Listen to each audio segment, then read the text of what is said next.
കഴിഞ്ഞ കുറച്ച് ദിവസങ്ങളായി രാത്രിയിൽ ആകാശത്ത് ചന്ദ്രനടുത്തായി സാധാരണയേക്കാൾ പ്രകാശമേറിയ വലിപ്പം നിറഞ്ഞൊരു നക്ഷത്രത്തെ നിങ്ങൾ കാണാറില്ലേ? ഇത് ജൂപ്പിറ്റർ പ്ലാനറ്റ് ആണ്. ഭൂമിയിൽ നിന്ന് നോക്കുമ്പോൾ രണ്ടോ അതിലധികമോ സെലസ്ട്രിയൽ ഒബ്ജക്ട്സ് ഒരേ ദിശയിൽ വരികയും അവ ആകാശത്ത് ഒരുമിച്ച് കാണപ്പെടുകയും ചെയ്യുന്ന പ്രതിഭാസമാണ് കൺജങ്ഷൻ. ഇപ്പോൾ നടക്കുന്നത് ജൂപ്പിറ്റർ കൺജങ്ഷൻ ആണ്. ജൂപ്പിറ്റർ കൺജങ്ഷൻ മിസ്സായവർക്ക് ഇനി സാറ്റേൺ കൺജങ്ഷൻ. 2026 ജനുവരി 23 ആദ്യമായി നമ്മുടെ മൂണും സാറ്റേണും ഒരുമിച്ച് വരുന്നു. സൂര്യാസ്തമയത്തിന് ശേഷം പടിഞ്ഞാറ് ഭാഗത്ത് ഒരു മഞ്ഞ പ്രകാശത്തോടുകൂടി ഒരു സ്ഥിര പ്രകാശ ബിന്ദുവായി നമുക്ക് സാറ്റേണിനെ കാണാൻ കഴിയും. കൂടെ നെപ്റ്റ്യൂണും ഉണ്ടാകും. പക്ഷെ നഗ്ന നേത്രങ്ങൾ കൊണ്ട് നമുക്ക് നെപ്റ്റ്യൂണിനെ കാണാൻ കഴിയില്ല. ഒരു മികച്ച ടെലിസ്കോപ്പിന്റെ സഹായത്തോടുകൂടി നമുക്ക് നെപ്റ്റ്യൂണിനെ കാണാൻ കഴിയും.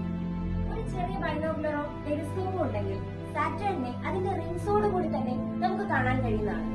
രാത്രി ഏകദേശം 9 മണി വരെ ഈ ഒരു പ്രതിഭാസം നമുക്ക് കാണാം. ആസ്ട്രോ ഫോട്ടോഗ്രാഫിക്ക് ഏറ്റവും ബെസ്റ്റ് ഇവന്റ് തന്നെയാണ് ഇത്.